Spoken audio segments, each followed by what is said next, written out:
Memoria en rojo, amarillo y morado por Radio Caput.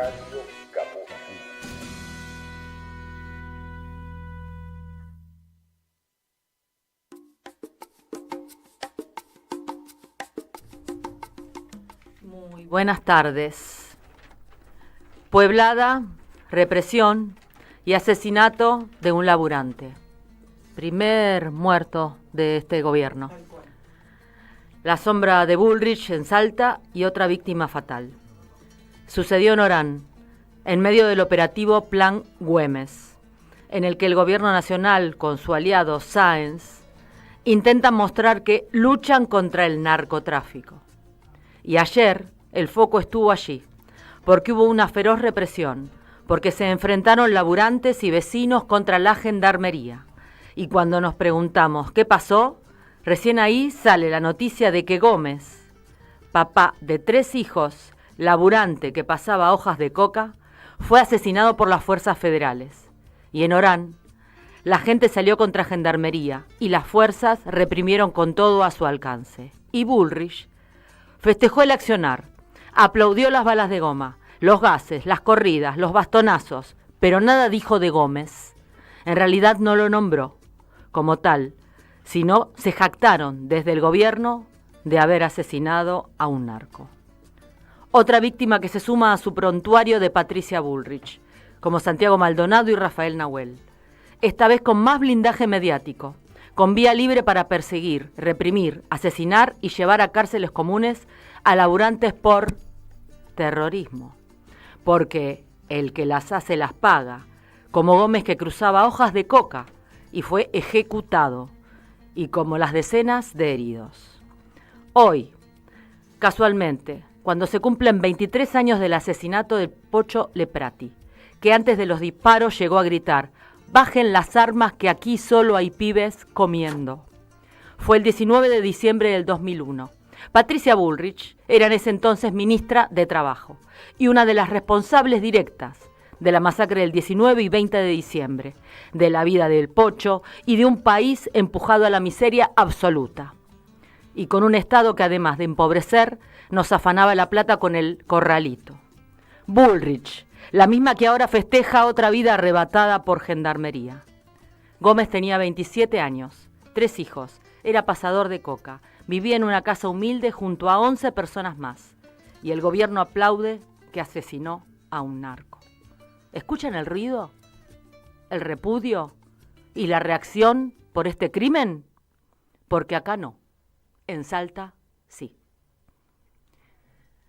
Dicho esto, bienvenidas, bienvenides, bienvenidos a nuestro último programa de este año, 2024, Memoria en rojo, amarillo y morado. Cierre de la tercera temporada de Exactamente. Memoria en rojo, amarillo y morado. Ya llevamos 3 años. Exacto. Nadia, te escuchamos. Sí. El alma de mi alma es como Khaled Nabhan describió a sus nietos después de que un ataque aéreo israelí los matara. Ahora, un año después, las fuerzas israelíes han matado también a Khaled. Tenemos un videíto de Khaled. يا حبي روح الروح هذه روح الروح لا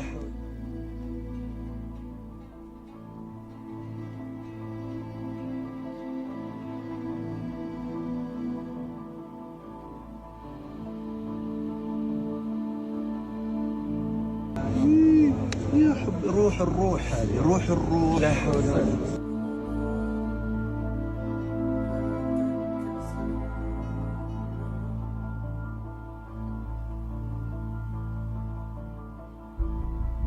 بعد ما اشترينا بعض الاشياء اللي موجوده في السوق بنوزعهم على الروح طارق وريم.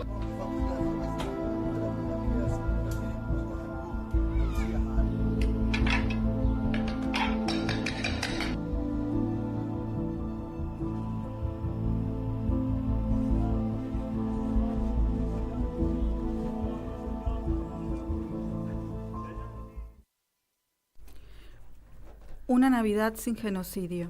En Gaza, donde más de 20.000 niños y niñas fueron asesinados desde el 7 de octubre del 2023 por los brutales bombardeos por parte del Estado de Israel. Pero eso que no fue el inicio de los crímenes que ya se venían desarrollando desde hace más de 70 años en la región. Hace 2 semanas, el Papa Francisco recibió un obsequio de la Embajada de Palestina. El mismo era un pesebre hecho por artesanos de Belén, la tierra de Jesús en la actual Cisjordania. El pesebre del Vaticano aparece representando, el niño Jesús sobre la kufiyá palestina, el pañuelo tradicional de los palestinos. Tras el revuelo por dicha imagen y el recurrente y burdo recurso de acusar de antisemitismo a todo lo que no le guste al régimen sionista, desapareció, lo sacaron. Dicho esto, la ciudad palestina en la que los cristianos creen que nació Jesús de Nazaret canceló este año los festejos navideños. La ciudad, ubicada en el territorio ocupado de Cisjordania, tomó esta decisión en honor y duelo por la gente palestina muerta en el actual genocidio. Le llaman guerra, ¿no? Pero es un genocidio. En Gaza, además de las mezquitas, también las iglesias son franco de ataques de las fuerzas de Israel. Hay una iglesia muy simbólica donde ha habido, la mayoría de los sobrevivientes a medias de Gaza logran refugiarse supuestamente en lugares que son seguros, como pueden ser los hospitales, como son las iglesias, bueno, o los campamentos de refugiados. Bueno, todos esos lugares ya han sido también atacados. No hay ningún lugar que no haya sido atacado. Desde el comienzo del asedio del 7 de octubre, las fuerzas israelíes han demostrado la potencia del genocidio en curso contra la población palestina. No solo han matado a 21.000 gazatíes, de las cuales casi la mitad son niños y niñas. El asedio de Israel se realiza a través de distintas maneras. Es el bombardeo constante a objetivos civiles y destrucción de los hogares palestinos. A su vez, los militares israelíes les quitan la posibilidad a las personas refugiadas de sobrevivir en escuelas u hospitales, ya que destruyen también esos edificios civiles. El asedio a Palestina es bloquear el suministro de combustible y energía, y así bloquear las redes de comunicación. Así hay, hasta el momento, casi 2 millones de palestinos desplazados. También Israel impide la ayuda humanitaria a Palestina, como denunció la ONU, como han denunciado también Amnistía Internacional, la Cruz Roja, Médicos Sin Frontera y otros organismos internacionales. Gaza hoy se ha convertido en la brújula moral del mundo. Gaza era el infierno antes del 7 de octubre y el mundo estaba en silencio. ¿Deberíamos sorprendernos de que estén en silencio ahora? Si no te horroriza lo que está sucediendo en Gaza, si no te sacude hasta el núcleo, hay algo mal en nuestra humanidad. Nos quedamos con estas palabras para cerrar nuestra editorial del día de hoy, que es el último programa del año y como dijo Daniel, la 3ª temporada de Memoria en Rojo, Amarillo y Morado. Parecía que nunca íbamos a llegar. Parece que, no, quiero decir, porque para nuestros oyentes y oyentas, parece que es todo bajón, pero también hay que nombrar lo que sucede en el mundo, hay que nombrar lo que sucede en Argentina, hay que nombrar lo que sucede en España del otro lado del Atlántico, porque al ponerle nombre y hacerlo visible, permite enfrentarlo y luchar contra ello. Exactamente. Así es que por la memoria permanente. Por supuesto, que no se pierda jamás. Bueno, y tenemos un entrevistado en el día de hoy. Se llama Jorge Juan Cepillo Galvín, es licenciado por la Universidad de Cádiz, investigador becado por la Universidad de Córdoba y realiza su tesis sobre arqueología prehistórica. docente durante años y acumula más de 30 años de experiencia en arqueología profesional y es especializado en las disciplinas funeraria y forense. Muy buenas noches allí, buenas tardes por aquí. ¿Cómo estás, Jorge? Desde aquí, desde Memoria en Rojo, Amarillo y Morado, te saludamos. Hola, buenas noches. Buenas noches aquí desde España, allí buenas tardes, supongo, ¿no? Sí, hola Jorge, ¿cómo estás? Sí, algo muy importante, agregando a la presentación que hizo Gladys, es que Jorge es arqueólogo de AMEDE, que alguna vez también hemos hablado con algunos, con la presidenta de la asociación. Jorge, nosotros, no sé si escuchaste un poco el inicio de nuestro programa, pero estamos en el último programa del año y para nosotros es primero un honor que hayas podido, aceptar primero nuestra invitación y segundo que seas vos quien cierre este año, este ciclo. Así que hemos venido siguiendo en lo que va de este año todos los acontecimientos y todas las noticias que nos llegan sobre todos los hallazgos y la búsqueda de las víctimas que se encuentran, aún muchos de ellos en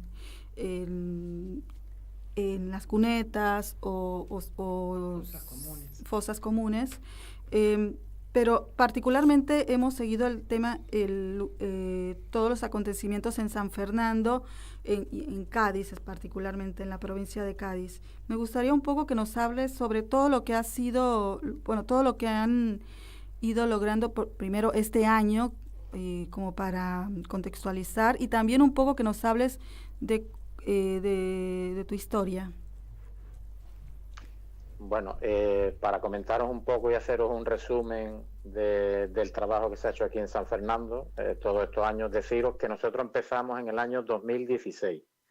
En 2016 se creó una asociación, la Asociación AMEDE, a la que habéis hecho referencia, que es la Asociación por la Memoria Democrática, Social y Política de San Fernando, y ahí pues nos juntamos una serie de personas que creíamos que había que mover este tema aquí en San Fernando, como en otras muchas localidades de España. Pues bien, a partir de que se fundó esa asociación memorialista, pues ahí participamos mucha gente, familiares, técnicos, muchos voluntarios, que durante estos 8 largos años ya hemos conseguido, exhumar en primer lugar de estas fosas del cementerio municipal a 145 víctimas del franquismo,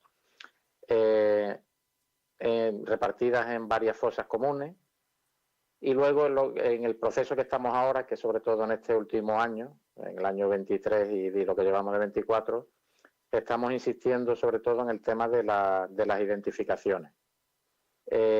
Para nosotros no solamente era un objetivo, es sumar todas las víctimas de estas fosas comunes que hay en el cementerio de San Fernando, que pensamos que hay algunas más, lo que pasa es que hay algunas zonas en las que no hemos podido intervenir todavía.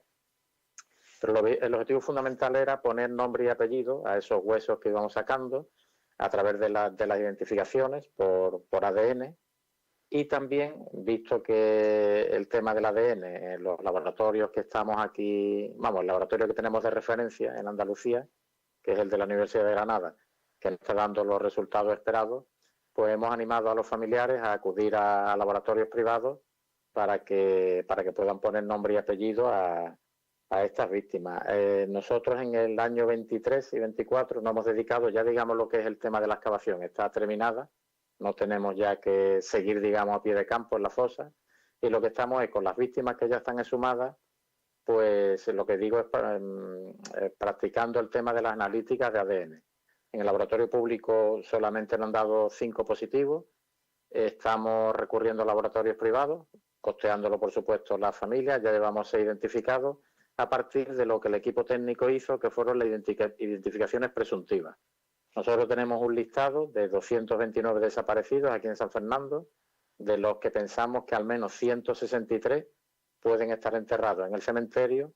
Llevamos exhumados 145, y de todas esas víctimas, por los perfiles biológicos que tenemos, los estudios de campo, los estudios antropológicos, los listados de desaparecidos, los testimonios de los familiares, pues estamos consiguiendo presuntivamente identificar a muchos de ellos y, como os decía, animar a las familias a que acudan a los laboratorios privados para que sea el ADN el que certifique con un 100% de probabilidad que esa persona que decimos que es, pues se corresponde con el familiar y que puedan estar, como va a ocurrir ahora en enero. En enero ya tenemos una víctima, sería la número 11 que hemos identificado por ADN. Es un capitán de corbeta que se negó a sumarse a la sublevación militar del 18 de julio del 36 y ha podido ser identificado por ADN, costeándolo la familia, las pruebas de ADN. Y en enero precisamente vamos a proceder a la entrega en un acto lo más digno posible y lo más honroso posible para esta persona, para entregárselo a su familiar. Pero ya digo, la etapa final en la que estamos es en el tema de las identificaciones. Jorge, te quería preguntar algo sobre dos observaciones de pasada que hiciste, o dos comentarios de pasada. Uno, hablaste de laboratorios privados para la identificación por ADN. Y después marcaste que las familias, por lo menos la familia de este capitán de corbeta, se costeó el examen de ADN. ¿Es todo así en ámbito privado y de pago, como dicen en España? ¿No hay otra posibilidad? Vamos a ver, está el laboratorio de referencia, que es el público, es el laboratorio público en el que la administración autonómica, en este caso la Junta de Andalucía, que es la competente en la materia, obliga, o digamos lo que marca la norma, es que todos los equipos de investigación tenemos que enviar las muestras que sacamos de las víctimas que tenemos en la fosa a ese laboratorio de referencia. ¿Qué es lo que ocurre? Pues en el caso de San Fernando y en el de la gran mayoría de las intervenciones que hay en Andalucía, los resultados están siendo muy escasos. Os pongo la proporción de 145 víctimas que hemos enviado a Granada, solo en 5 casos han conseguido una identificación positiva. Nosotros sabíamos que había muchas víctimas, por esa identificación presuntiva que os he comentado, sabíamos el nombre de quién eran. Hay un caso muy paradigmático aquí en San Fernando, que es el del alcalde, Cayetano Roldán, que por una serie de datos que teníamos de testimonios familiares, sabíamos que estaba enterrado con unas lajas de mármol, decía la familia. El caso es que en la excavación lo encontramos, uno de los cuerpos estaba cubierto por unas lápidas de mármol. Se hicieron los estudios antropológicos de edad, es decir, todo coincidía que sabíamos que ese presuntivamente era el alcalde de San Fernando. ¿Qué ocurre? En este caso, como en otros muchos, esas muestras se enviaron al laboratorio de Granada, pero ahí no aportaron una identificación. ¿Qué hicimos? Animamos a la familia, en este caso a la nieta de Cayetano Roldán, a que pidiera una segunda opinión o que llevara las muestras a un laboratorio privado, que es el tema que os he comentado. ¿Qué ocurre? En este laboratorio privado lo que están pidiendo, sobre todo para la identificación de las víctimas, son piezas dentales. En cambio, en Granada lo que están pidiendo son un trozo de un hueso largo, principalmente el fémur, y ahí pensamos nosotros que no están consiguiendo aislar el ADN tan bien como se hace con las piezas dentales. Por eso, de los 11 identificados, tenemos solamente 5 identificados por el laboratorio público, es decir, el que no tienen que pagar las muestras la familia, y 6 van ya identificados en laboratorios privados, en el que las familias sí tienen que costear las muestras. Hay muchos más, hay muchas más identificaciones presuntivas, pero tened en cuenta que esto cuesta un dinero. Por ejemplo, esta última familia ha tenido que procesar hasta 4 muestras. 4 muestras que le ha costado pues 1.200 euros. Han tenido que pagar 1.200 euros para poder recuperar en este caso a su abuelo, porque la última hija que quedaba viva, desafortunadamente murió hace apenas 6 meses. O sea, ya no la ha podido ver, pero los nietos quieren poderle dar un entierro digno a su abuelo y han afrontado estos gastos. ¿Por qué acudimos a los laboratorios privados? Precisamente porque el laboratorio público no está dando los resultados esperados. Esto, comentaros, que está generando un debate aquí en Andalucía en concreto, porque ya somos muchos los que estamos reclamando que se haga un proceso de autocrítica y que se vea en qué está fallando ese laboratorio para que las familias al final tengan que recurrir y pagarse ellos las analíticas. Sí, Jorge, precisamente, bueno, hace unos días salió una nota en diario de allá, donde había referencias, bueno, vos respondiste al profesor Carrión sobre esto que mencionas, esto de que debería de haber Correcto. una autocrítica. Correcto, eso fue un artículo periodístico que, de hecho, este periodista, Pedro Espinosa, pide opinión precisamente al Laboratorio de Granada. El Laboratorio de Granada declina responderle a él, es decir, no le responde a las preguntas que quería hacerle, pero en cambio pregunta a un profesor de la Universidad de Granada sobre este tema. Entonces él un poco como que pone en duda la viabilidad o la seriedad o la profesionalidad de los laboratorios privados, y por eso hago yo ese comentario a la nota de prensa.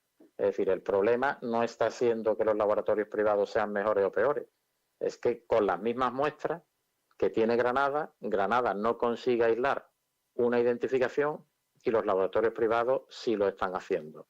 Es más, incidía yo en esa respuesta al profesor Carrión, que ese laboratorio privado y ese informe es un informe pericial firmado por un perito forense homologado y autorizado en todas las instancias legales, es el que está sirviendo para la administración pública, es decir, para la administración de la Junta de Andalucía, que es la competente, para poderle entregar los restos a la familia.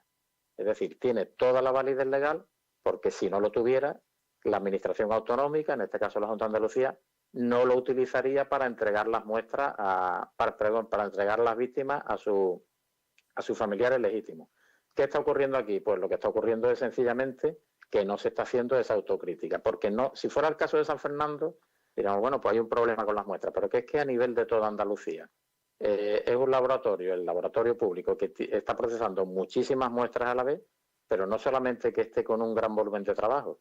El problema es que en casos muy concretos que nosotros le estamos planteando, ¿por qué Granada no consigue la identificación y los laboratorios privados sí? Ese es el proceso de autocrítica que nosotros estamos exigiendo y es el que no se está haciendo. Entonces, no vale hacer una defensa como hacía el profesor Carrión de que, bueno, que es un laboratorio de prestigio internacional. Bueno, si nosotros no ponemos en duda que el laboratorio de Granada tenga un prestigio internacional, lo que estamos diciendo es que hay que hacer una autocrítica, porque lo último que faltaba ya es que sean las familias las que tengan que pagarse los laboratorios privados para poder recuperar a las víctimas de sus ascendientes. Entonces, ese proceso es el que está faltando en Andalucía y desde luego no se está haciendo. Nosotros vamos a seguir denunciándolo en todos los foros públicos, en este también. Aprovecho la ocasión que me dais para hacerlo y lo que pedimos es que tanto la Junta de Andalucía como el Comisionado de la Concordia como el propio laboratorio abran un proceso de autocrítica y vean qué es lo que está pasando para que no sean ellos los que están aportando la identificación por ADN y tengan que recurrir a laboratorios privados. Así es. Bueno, Jorge, como para ir cerrando esta conversación, ¿vos nos podrías compartir un poco sobre cuáles son los próximos desafíos que tienen? Aparte de este que es bastante intenso, ¿no? Por supuesto, que es una constante. Bueno, en cuanto a, ya digo, esta intervención lleva muchos años, es una intervención que lleva muchos años porque la financiación, hemos tenido alguna financiación pública, no la suficiente como hubiera sido necesario, entonces se hace mucho con trabajo voluntario.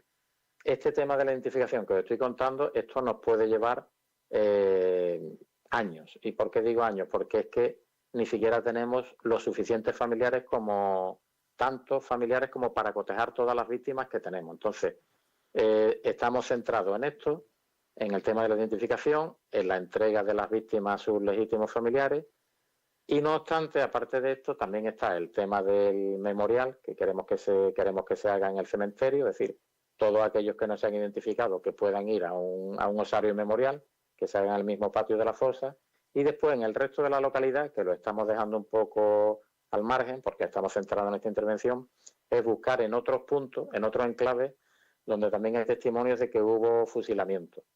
Está uno que se conoce como el cementerio de San Carlos o de los franceses. Aquella zona de momento es militar todavía. Parece que se le va a ceder al Ayuntamiento de San Fernando en las próximas fechas. Y ahí es otro de los puntos en los que queremos intervenir pasar el georradar, es decir, hacer las primeras investigaciones para ver si, como decían algunos testimonios, también hay más víctimas de la represión. Ten en cuenta que nosotros en San Fernando, solo en San Fernando, tenemos un listado de 229 desaparecidos, de los que no todos deben estar enterrados aquí, porque aquí era una práctica común llevarse a las víctimas a otras localidades, fusilarlas en otros sitios, como ocurrió, por ejemplo, con los hijos del alcalde, que están en Roldán.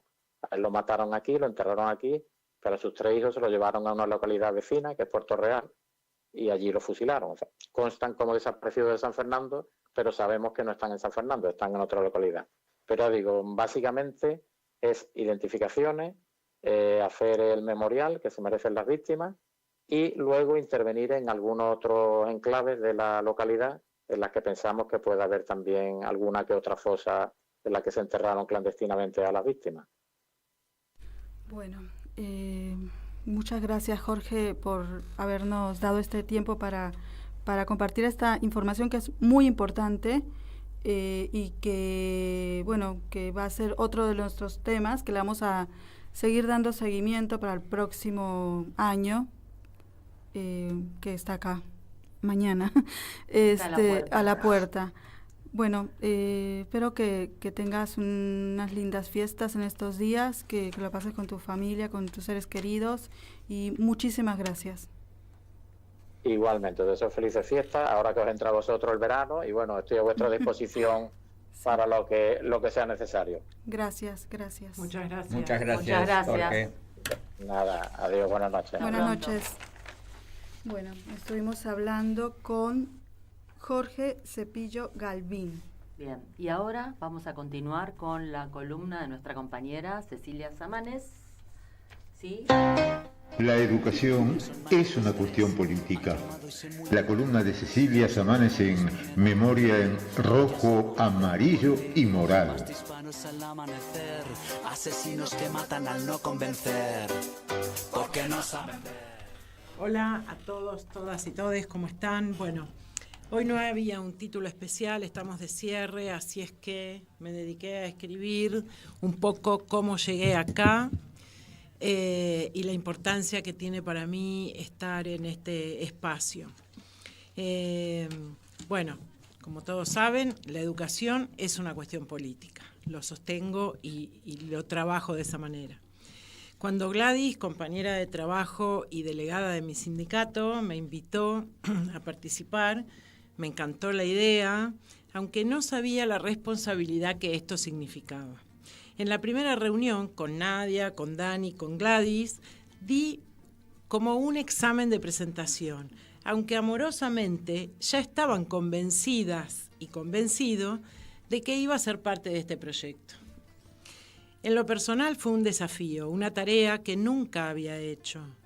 Pregunté a compañeras que trabajan en radio, me enseñaron, me pasaron ejemplos y me explicaron. Gracias Cari y Gaby del mapa de la policía. Soy profesora, pero sobre todo soy educadora al mejor estilo de Freire. Las mejores docentes de didáctica del profesorado de sociología en la UBA me enseñaron la amorosidad que debe circular en el aula. También he leído la pedagogía española, a través de varios exponentes como María Zambrano, por ejemplo, exiliada por el franquismo, de la cual había contado ya su historia. Doy clases en diferentes contextos, territorios, edades y niveles educativos, pero el espacio que me genera mayor felicidad es el Bachillerato Popular Voces de Latinoamérica en el barrio Rodrigo Bueno. Tuve que estudiar mucho sobre el proceso educativo español para comprender cómo se llega a la Segunda República. Era necesario comenzar, como buena socióloga e historiadora, en el siglo anterior. Por eso a veces mis columnas son un poquito plomas. Pero me ayudaron a revisar desde dónde partía y toda la tarea y el esfuerzo que tuvieron que hacer los republicanos para fortalecer políticamente a la ciudadanía. Es un honor, quiero ir terminando, es un honor y un orgullo que me hayan invitado, que tuvieran la paciencia de mi aprendizaje y que hayan sorteado los errores de mi inexperiencia con la calidez del compañerismo. Gracias por dejarme conocer más profundamente la historia española. Gracias a mi familia, Raúl, Marto y Lucy, que siempre están.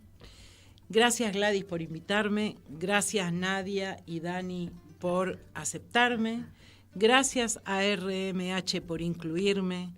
Deseo a todos quienes nos escuchan que pasen unas fiestas con quienes quieran y como quieran. Y que sigamos luchando para que ganemos nosotras y nosotros. Nos vemos del otro lado del Atlántico porque pienso ir a visitaros a partir de enero y hasta el año próximo. Gracias. Gracias, Cecilia. Gracias. Como me emocioné, vamos a un tema musical, por favor, de Rosalén, si me quieren escribir. Corazoncito.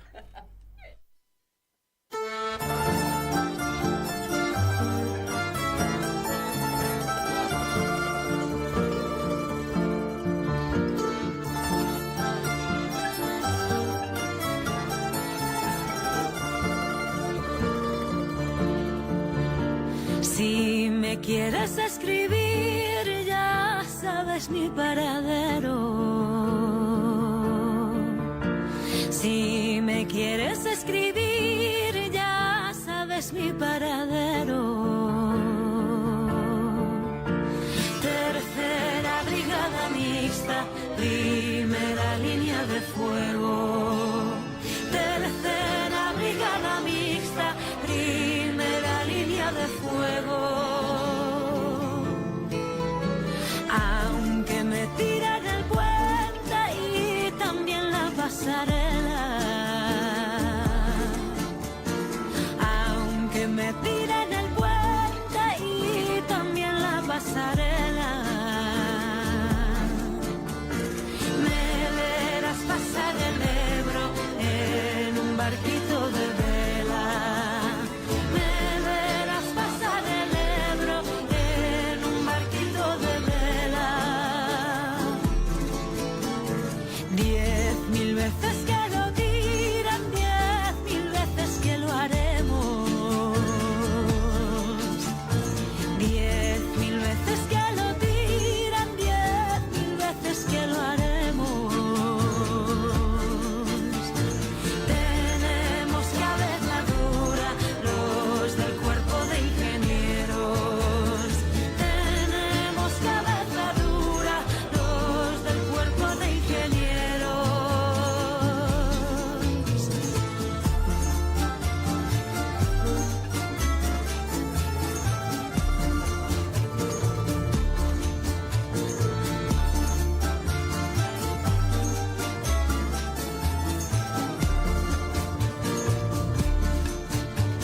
Si me quieres escribir, ya sabes mi paradero.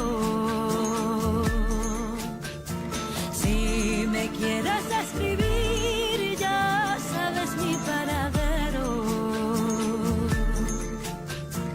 Tercera brigada mixta, primera línea de fuego.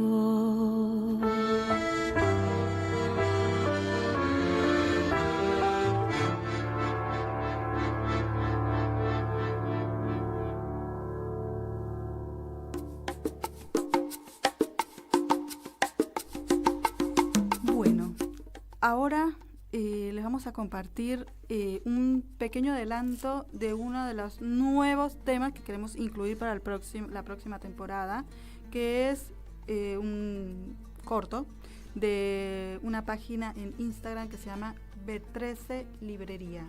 Espera. Y es un espacio para que lo consulten, donde crean contenidos sobre el exilio español en México.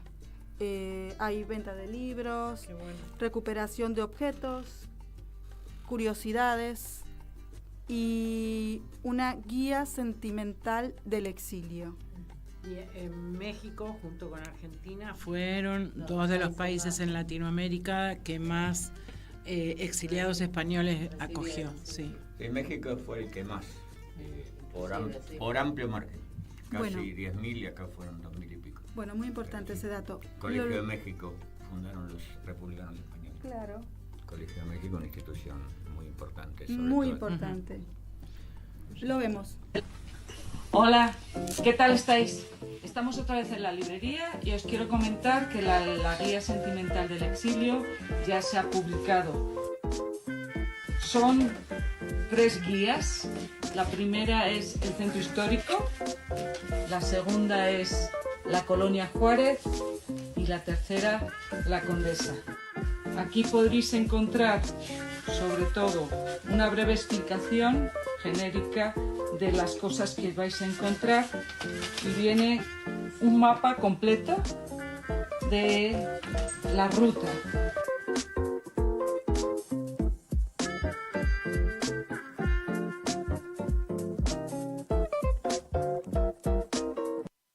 Bueno, esto es, vamos a ir explorando. O sea que tenemos nueva temporada. Así es. Primero vamos a tomar vacaciones, igual. Sí, un poquito de oxígeno dentro de lo que podamos. Sí. Bueno, y ahora nos vamos a la columna de nuestra compañera Adriana Fernández, en sus reflexiones sobre este año y los avances y retrocesos de la memoria histórica. Calla, no remuevas la herida, llora siempre en silencio, no levantes rencor. Que no se borren de la historia. Historias recuperadas de republicanos y republicanas. Adriana Fernández en Memoria en rojo, amarillo y morado. Rojo, amarillo y morado.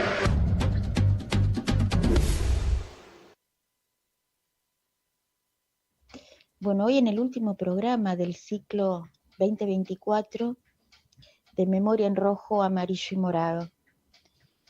Pensaba que cuando salió el primer programa al aire, no sé si éramos conscientes de que íbamos a tener 3 temporadas, que ya se está pensando en la 4ª del año próximo, en el crecimiento que hubo en estos 3 años, y creo que no, que era inimaginable. Para mí, realmente un orgullo todo lo que se ha aportado y todo lo que se ha crecido a lo largo de estos años, comunicando y difundiendo la memoria histórica.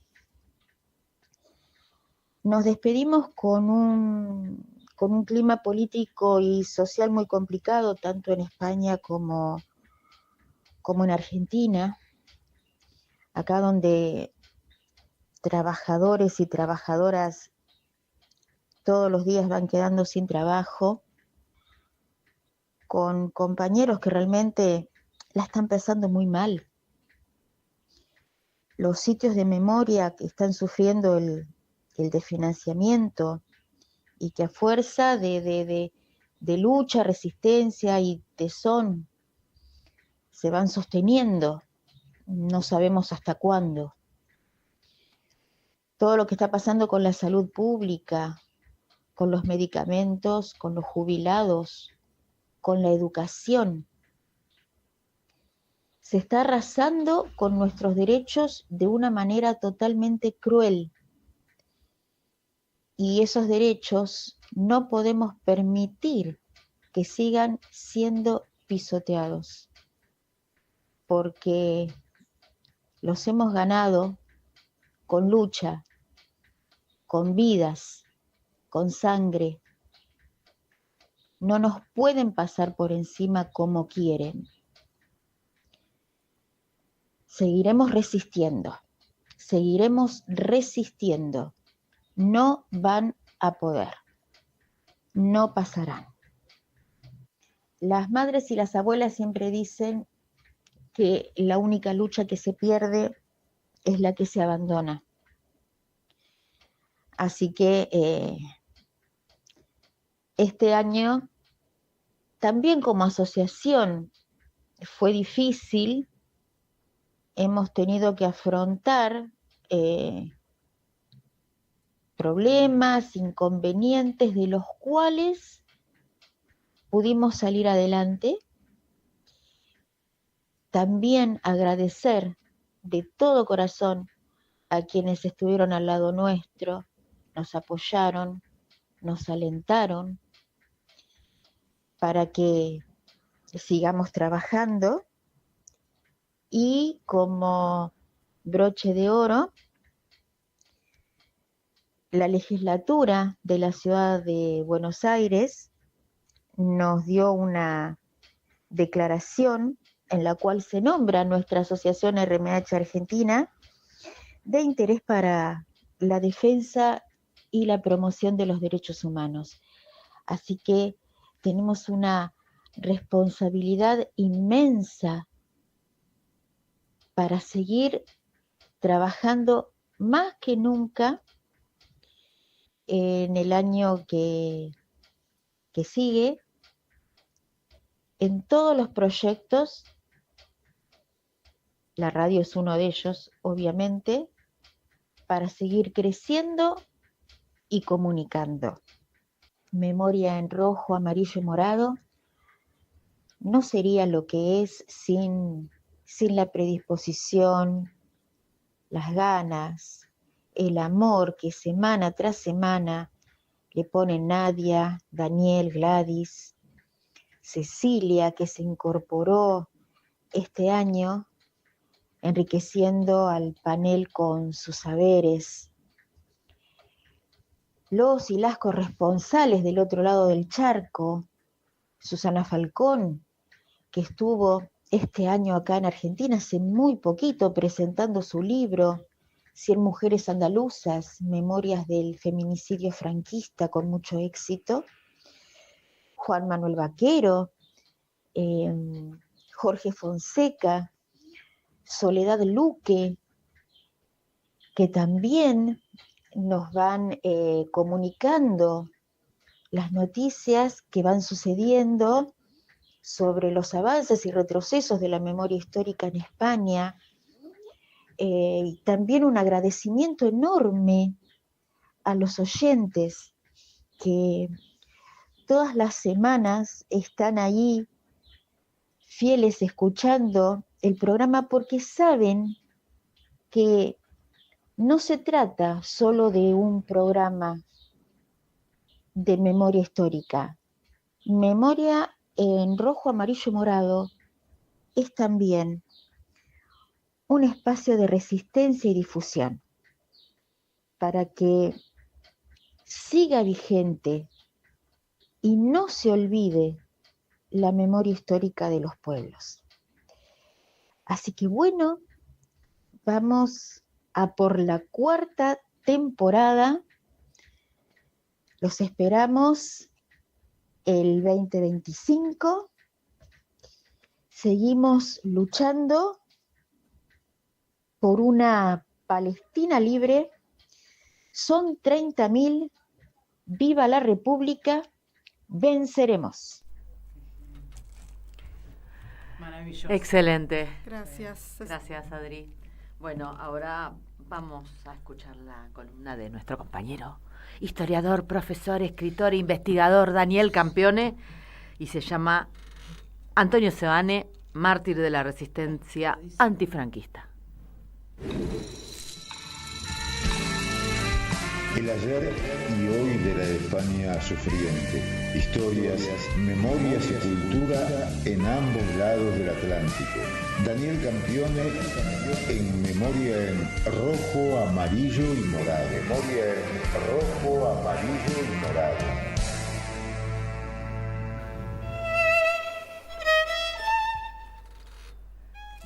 Tenemos hoy una más de las bellas y a la vez tristes historias de aquellos que defendieron la República en su momento o resistieron al franquismo cuando la dictadura, que duró 40 años, ya estaba entronizada en el poder. En este caso nos referimos a un gallego nacido en Boiro, una villa costera, que pasó casi toda su vida en Buenos Aires, Su familia llegó con él cuando contaba solo 5 años y dejó de estar aquí porque se volvió a España para luchar contra Franco, para aportar a la resistencia.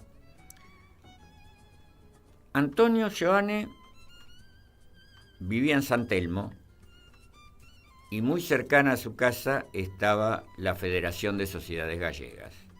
Y él se consideraba tal por pertenencia familiar, pese a que había solo pasado sus primerísimos años allí. Formó parte de la Sociedad de Boiro, su pueblo natal, que era una de las decenas que integraban aquella federación. Su actividad política aumentó o llegó a otro plano cuando comienza la llamada Guerra Civil y él asume como miembro del grupo de dirección de la Central Gallega de Ayuda al Frente Popular Español, que a su vez estaba integrada en la Federación de Organizaciones de Ayuda a la República Española, FOARE, que estaba dirigida por los comunistas. Pero Antonio no estaba afiliado a ningún partido todavía. Se ganaba el sustento en el diario La Prensa, donde trabajó durante 18 años. Trabajaba en la distribución del diario y fue adquiriendo conocimientos de artes gráficas que después le serían de suma utilidad cuando se desenvuelve en la resistencia antifranquista. En 1939, después de la derrota republicana, es que se va a incorporar al Partido Comunista, no al Partido Comunista de Argentina, sino al llamado Partido Comunista en el Exterior, que agrupaba a los comunistas hispanos en el exilio y que se hallaba entonces en proceso de reorganización. La derrota era muy reciente. Su incorporación, su afiliación, se produce luego de la llegada al país de expatriados gallegos. Él se identifica con aquellos que venían del otro lado del Atlántico, corridos, perseguidos, huyendo también, ¿no? por la dictadura. Claro, por la dictadura. Para resguardar sus vidas. Claro, para resguardar sus vidas y tratar de reconstruirlas en este territorio. Él siguió en la Federación de Sociedades Gallegas y en 1943 se producía un proceso de optimismo, de esperanza en derrocar a la dictadura de Franco, en función de que ya se veía el triunfo en la guerra, o empezaba a vislumbrarse el triunfo en la guerra de los aliados, y se pensaba que en un mundo ya sin fascismo, un régimen como el español no iba a tener ningún lugar. Claro, porque Franco era fascista. Consideraban a Franco fascista, con razón, y entonces, nada, no contaban con lo que fue la futura Guerra Fría, que determinó que las cosas, ya antes, pero la Guerra Fría terminó de asentar que Franco iba a seguir allí como centinela de Occidente y avanzada contra el comunismo, en lugar de ser relegado a la vergüenza y a la pérdida del poder. La cuestión es que Antonio viaja a España para participar en la reorganización de la guerrilla, concretamente. Esto era una tarea azarosa porque se operaba en una atmósfera de terror instalado por la dictadura. Los primeros años fueron los peores, y esto se hacía bajo el constante acoso de la Guardia Civil y de otros cuerpos represores. Seoane igual recorrió parte de España, estuvo en Bilbao, estuvo en varios puntos de Cataluña, estuvo en Madrid, y entró en relación con los enlaces, que eran en gran parte mujeres, claro, y que apoyaban de mil maneras la acción de la guerrilla. En esos enlaces trabó relación con Josefina González Cudeiro, que trabajaba en la distribución de la prensa comunista, El Mundo Obrero y El Guerrillero. Se convirtió en su colaboradora más directa y al poco tiempo en su pareja, y ambos manejaban una imprenta donde no se imprimían los diarios, sino materiales más de agitación, de tipo volantes o reproducción de documentos. Y los dos se trasladaron a Galicia, cerca de la tierra natal de Seoane, que fue nombrado primero segundo jefe y después comandante de toda la guerrilla en Galicia, junto con un compañero de allí, José Gómez Galloso, que ocupó el cargo de secretario general del Partido Comunista de Galicia. Esto duró aproximadamente 2 años. Su actuación en la resistencia, la de Antonio y la de Josefina, halló su fin a causa de la delación de un infiltrado que había en la organización, que había detectado que cada tanto ellos iban a un bar de La Coruña que se llamaba Barlovento. Allí los arrestaron, fueron torturados como era la costumbre, la pasó aún peor Josefina por su condición de mujer, como solía ocurrir también, y en redadas posteriores se produjeron otros arrestos de la Organización Comunista de Galicia, entre ellos el de Gómez Galloso, el que era secretario general. La perspectiva era el Consejo de Guerra, que lo juzgaran y los condenaran a muerte, porque dado el relieve de las posiciones que ocupaban, era casi seguro, por no decir totalmente seguro, que este fuera el desenlace. En Argentina y en otras partes del mundo, pero sobre todo en Argentina, se movió la solidaridad. Seoane y Galloso enviaron cartas aquí reclamando el apoyo, y Asunción, la madre de Antonio, buscó la intercesión del poder político local, trató de conseguir una entrevista con Eva Perón, no la consiguió, y la Federación de Sociedades Gallegas le solicitó al presidente, a Juan Domingo Perón, que gestionara un indulto ante el dictador hispano. No tenemos precisiones sobre si alguna gestión hubo, pero no hubo resultado.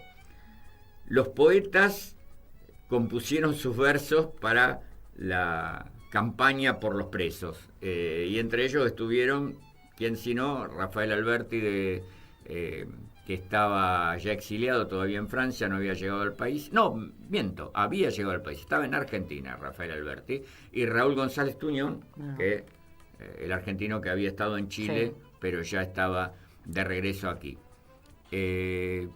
Lo de Tuñón dice: le prendieron al alba de la lucha, junto a Seoane, el frente de su pueblo. Hijos de la esperanza, honor de España, camaradas del día, guerrilleros. Si cae Galloso, si Seoane cae, sus compañeros y sus compañeras no doblarán a muerte las campanas. Le pondremos luto a la bandera. Efectivamente, fueron juzgados. Galloso logró unos minutos para hablar frente al Consejo de Guerra y denunció al régimen. Los dos fueron ejecutados el 6 de noviembre de 1948. Durante mucho tiempo se ignoró el paradero de sus cuerpos. Hoy, gracias a gestiones que impulsó el Partido Comunista de Galicia, se hallan los dos sepultados juntos en el cementerio de La Coruña. Josefina fue condenada a 30 años de prisión, pasó 15 años en diversas cárceles españolas, se exilió en Venezuela luego y le traspasó a Jorge, el único hijo de Antonio, las ínfimas pertenencias que habían sido suyas, pero bueno, quedó la memoria en Argentina de él. Quisiera terminar leyendo una carta que firman en conjunto, dirigidas a sus compañeros de lucha en Galicia, sus compañeros de la guerrilla. Y dice así: sed inflexibles con los enemigos del pueblo y traidores que venden nuestra patria a los imperialistas ingleses y norteamericanos. Haced justicia implacable con los asesinos, forajidos y torturadores. Trabajad entre el pueblo, orientad, organizad y defender a nuestros bravos labradores. Extended la lucha guerrillera a todos los rincones de nuestra amada Galicia. Que, como dijo nuestra pasionaria, las lágrimas se conviertan en odio y el odio en ardor combativo. No compartían ciertas consignas en boga en Argentina en los últimos años. Este es nuestro último ruego a vosotros, camaradas, hermanos guerrilleros. Por nuestra suerte, no os preocupéis. Marchad adelante sin vacilar. El enemigo jamás podrá acabar con los guerrilleros ni con el Partido Comunista de España. Y por último, nuestro ruego final.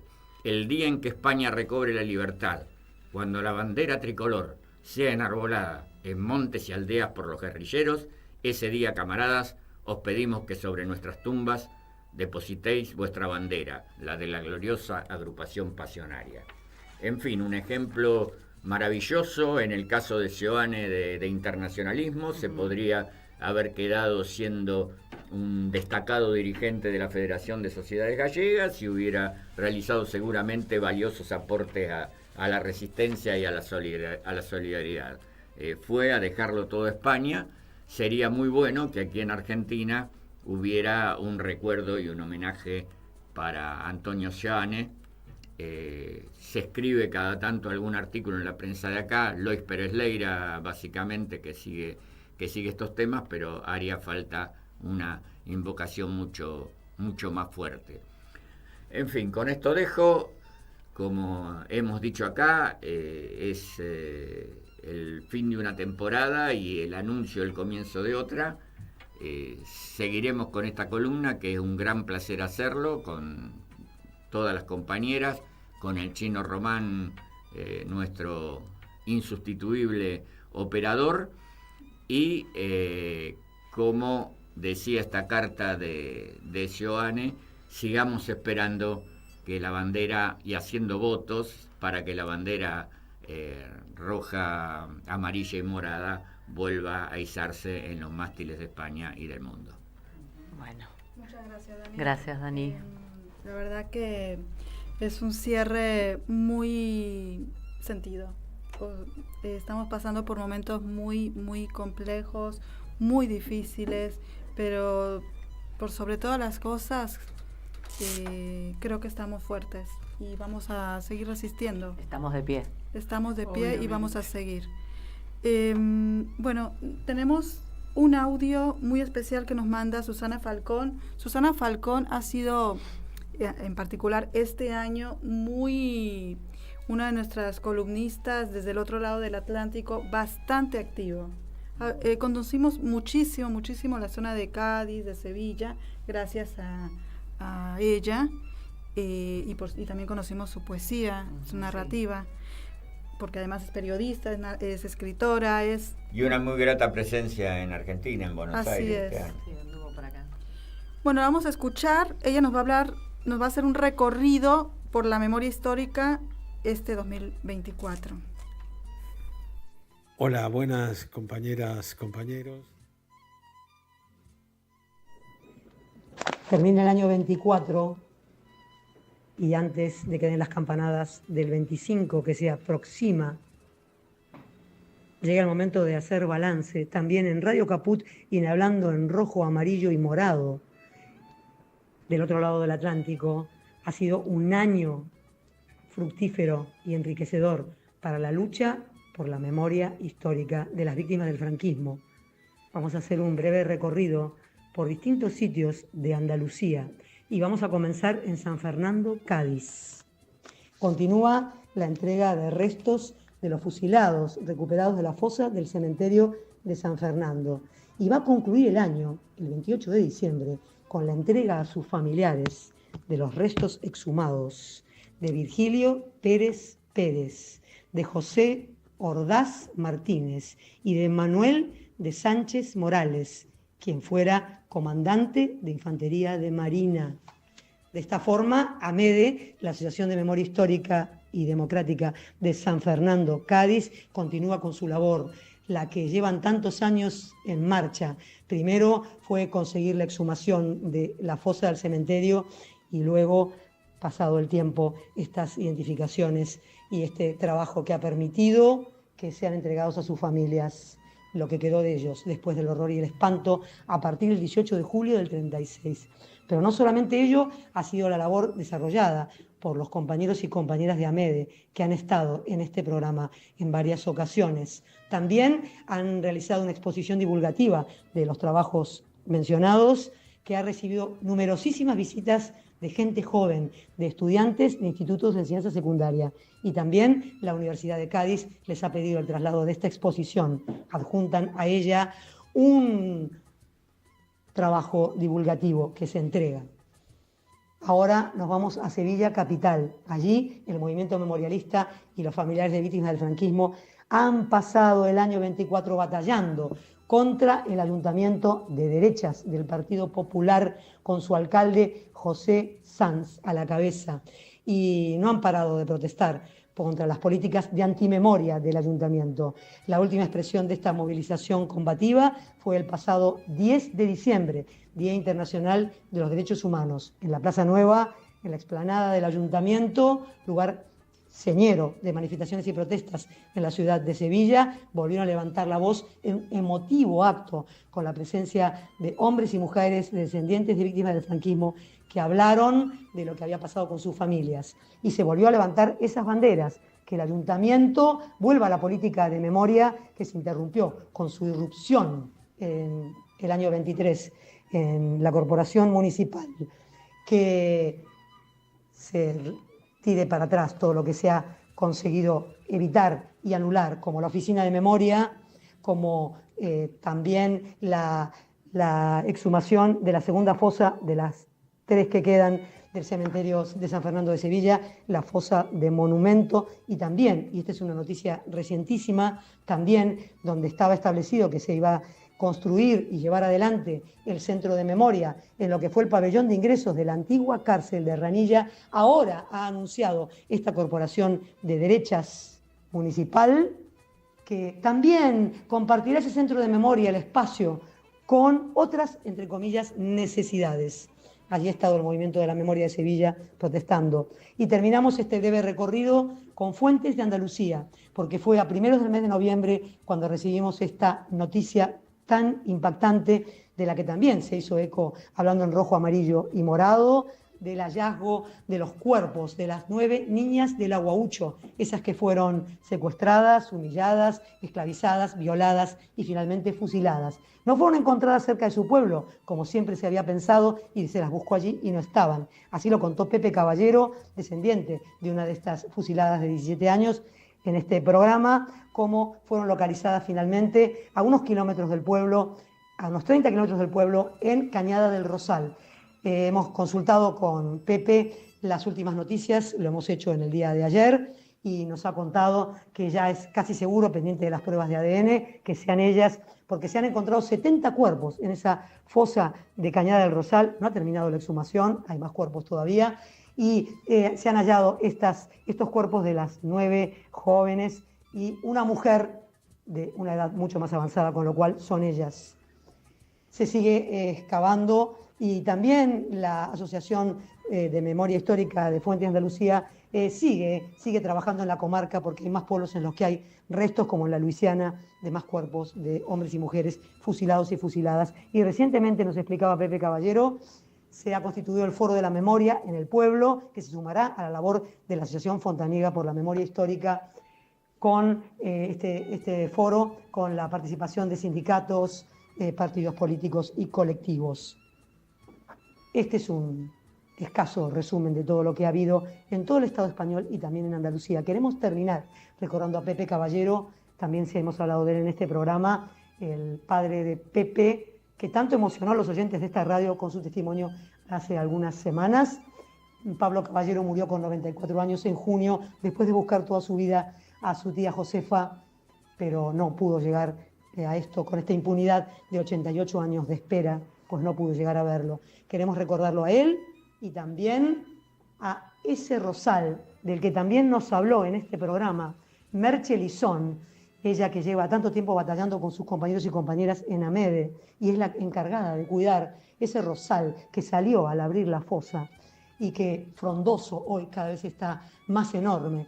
Pues ese niño espinudo, como le llaman coloquialmente, con un sesgo muy andaluz al nombrarlo, y que tanto cuida Merche con su familia también, ahora junto a él, en ese mismo macetón, está creciendo a la vida, sacando sus ramas y subiendo en altura, evidentemente, un romero rastrero que Merche se trajo de un parterre, unos macetones también, en Madrid, en donde están los recuerdos a las brigadistas internacionales que vinieron de muchas partes del mundo, incluida la Argentina, llegaron a España para apoyar a la Segunda República en la guerra contra las fuerzas fascistas que eliminaron de cuajo ese gobierno del 14 de abril. Así que queríamos recordar ese niño espinudo, ese rosal que creció en la fosa y que ahora es inmenso, también este romero que va a crecer ese hermanamiento, por eso se lo llevó Merche desde Madrid para allí, y con el compromiso que algún día también habrá allí alguna planta que llevemos de Argentina y que refleje ese hermanamiento con los desaparecidos y desaparecidas de Argentina. Queremos desearle a quienes hacen este programa, quiero desearles esta corresponsal que lo es al otro lado del Atlántico, que el comienzo del año, para quienes hacen este programa y para quienes también lo escuchan, un 25 lleno de luchas y movilizaciones por la memoria, recordando también a Norita de Cortiñas, que también salió de la oscuridad de la tierra, del horror y la impunidad para pelear por los desaparecidos, los suyos y los de los demás y las demás. Este recuerdo sirva para volver a gritar y decir verdad, justicia y reparación, compromiso de no repetición, ni olvido ni perdón. ¡Viva la República! Como decía Norita de Cortiñas, venceremos. Bueno. ¡Wow! Qué emocionante escucharla. Sí, tal cual. Y bueno, y ahora vamos a escuchar a nuestro compañero también del otro lado del Atlántico, Jorge Fonseca, y su saludo respecto de este año. Hola, buenas compañeras, compañeros. Es un placer volver a compartir con vosotros, con ustedes, y hacer una reflexión sobre el momento que vivimos a nivel mundial, el momento que vive la humanidad. En ese sentido, creo que la nota destacada es la gran ofensiva terrorista de Estado que vivimos en diversos frentes, ¿no? En el sentido que tenemos que pensar que hay una coordinación, más que pensar, parece evidente que hay una coordinación en los distintos frentes, en el sentido que no podemos desvincular la guerra en Ucrania, el genocidio del pueblo palestino por el Estado terrorista de Israel. Ucrania es una intervención realmente de la OTAN, en donde además la cosa todavía va a tener mucha cola, porque en última instancia en Europa ahora dicen que hay que recortar lo social para dedicarlo a armamentos, porque Estados Unidos pide que Europa pague más, se arme más para su política expansionista, que no va a parar, porque evidentemente el objetivo de Estados Unidos es recuperar su hegemonía que va perdiendo poco a poco, y en ese sentido el último objetivo es China, y en eso, digamos, están, en esa medida que al fin y al cabo las distintas acciones, también la de Siria, que digamos, sin duda el régimen de Al-Assad era un régimen dictatorial, pero el régimen actual es un régimen liderado por terroristas que antes eran reconocidos como tales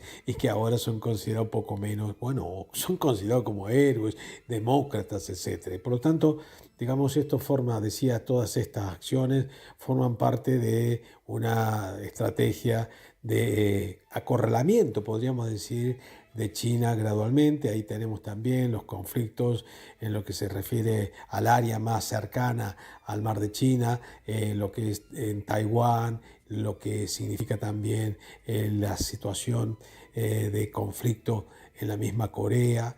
Esto desde el punto de vista más claramente relacionado con lo bélico, pero por otra parte también hay distintas estrategias de desestabilización global a partir de la coordinación de lo que defino desde hace rato como neoliberal fascismo, que precisamente el programa que digamos que busca instalar es un programa totalitario de mercado, ¿no? Si en el siglo pasado veíamos un totalitarismo dominado por el Estado, ahora el Estado se dedica a funciones puramente represivas, totalitarias, por supuesto, nunca abandona ese papel, pero cede al mercado muchas de las funciones que antes tenía el Estado, para que desde esos ámbitos privados, con el argumento democrático, que bueno, es la libertad de mercado, se pueda instalar una sociedad de consumo en vez de una sociedad democrática, una sociedad en la cual las transnacionales sean las que realmente determinen las condiciones de vida, y no solo las condiciones de vida, sino la vida misma. Todo esto que estamos viviendo en cuanto a la denominada inteligencia artificial, que es inteligencia humana materializada, es conocimiento de toda la humanidad, que nos es apropiado, está siendo volcado contra nosotros, y a su vez hay experimentos en la medida de, instalar esto en los distintos países. El caso de Argentina, con la forma totalitaria de mercado, que incluso tiene con elementos terroristas, porque el terror no es solo el terrorismo de Estado de pegar un tiro o la represión física, sino también el terror que genera el hambre, el terror que genera la miseria, el terror que genera la desprotección, la inseguridad, sabiendo que si eres pobre eres fácilmente criminalizado. En definitiva, todo esto que a su vez también se extiende por el mundo. Ahí están los Bukeles, ahí están los distintos gobiernos en Europa que tienen esta vocación totalitaria, y otros que aspiran a gobernar, pero tienen una capacidad de influencia muy grande, porque en los países como España, en donde no gobierna el gobierno central, la derecha radical, sí que gobierna en las distintas regiones, acompañando a la derecha supuestamente tradicional, pero que en el caso de España es la heredera del franquismo, en el caso de de Alemania es heredera del nazismo, y evidentemente todos estos van presionando en sus regiones en una línea de la misma que hace Milei. De hecho, los vemos abrazarse, reunirse, organizarse.